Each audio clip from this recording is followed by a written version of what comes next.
Assalamualaikum warahmatullahi wabarakatuh. Perkenalkan, nama saya Yasila Rofihotul Umah dengan NIM 14014222050 dari jurusan Pendidikan Guru Sekolah Dasar Fakultas Ilmu Pendidikan Universitas Negeri Semarang. Baik, di sini saya akan menjelaskan materi tentang hubungan IPS dengan disiplin ilmu sejarah. Yang pertama yaitu pengertian IPS. IPS adalah bidang studi yang merupakan paduan fusi dari sejumlah disiplin ilmu sosial. Yang kedua yaitu tujuan pendidikan IPS. Yang pertama, mengenal konsep yang berkaitan dengan kehidupan masyarakat dan lingkungannya. Yang kedua, memiliki kemampuan berpikir logis, kritis, rasa ingin tahu, dan memecahkan masalah dalam kehidupan sosial.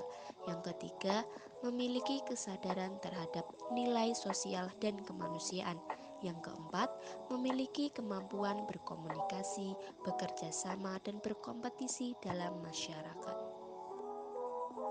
Yang ketiga yaitu pengertian sejarah. Sejarah merupakan suatu kejadian dan peristiwa yang benar-benar terjadi pada masa lampau. Yang keempat yaitu karakteristik sejarah. Sejarah memiliki 5 ciri karakteristik. Yang pertama, bersifat empiris, berdasarkan pengalaman. Yang kedua, mempunyai generalisasi, simpulan. Yang ketiga, memiliki objek yaitu aktivitas manusia pada masa lampau. Yang keempat, memiliki teori, skema pemikiran yang digunakan untuk penyesuaian dalam penelitian sejarah. Yang kelima, mempunyai metode diantaranya heuristik, proses pengumpulan data, verifikasi, kritik penyeleksian sumber sejarah yang telah ditentukan, interpretasi, proses tafsiran atau perangkaian terhadap berbagai bukti sejarah yang lolos dikritik, historiografi, kegiatan penulisan peristiwa sejarah yang telah mengalami proses heuristik, kritik, dan interpretasi. Yang kelima yaitu tujuan pembelajaran sejarah di SD. Apa itu tujuan pembelajaran sejarah di SD? Yang pertama, mengembangkan wawasan kebangsaan dan berbagai peristiwa sejarah. Yang kedua, mengembangkan kemampuan berpikir secara logis. Yang ketiga, mengembangkan kemampuan berpikir kritis. Yang keempat, mengembangkan kepahlawanan dan menerapkannya dalam kehidupan sehari-hari. Yang kelima, mengembangkan kreativitas. Yang keenam yaitu fungsi pembelajaran sejarah. Ada 5 fungsi pembelajaran sejarah. Yang pertama, membangkitkan perhatian serta minat kepada sejarah masyarakatnya sebagai satu kesatuan komunitas. Yang kedua, mendapat inspirasi dari cerita sejarah baik dari yang kisah-kisah kepahlawanan maupun peristiwa-peristiwa yang merupakan tragedi nasional untuk menciptakan kehidupan yang lebih baik. Yang ketiga, memupuk kebiasaan berpikir secara kontekstual terutama dalam ruang dan waktu tanpa menghilangkan hakikat perubahan yang terjadi dalam proses sosial kultural.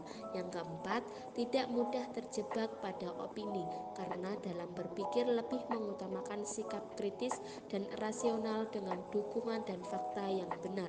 Yang kelima, menghormati dan memperjuangkan nilai-nilai kemanusiaan. Yang ketujuh yaitu hubungan sejarah dengan IPS. Proses pembelajaran sejarah menjadi bagian dalam pembelajaran IPS yang terpadu.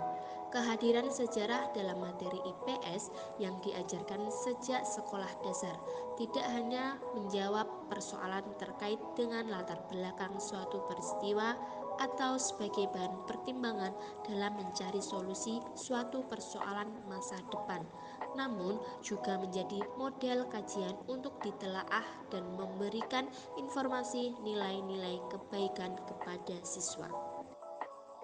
Yang kedelapan yaitu mengenai pendidikan IPS dalam perspektif sejarah.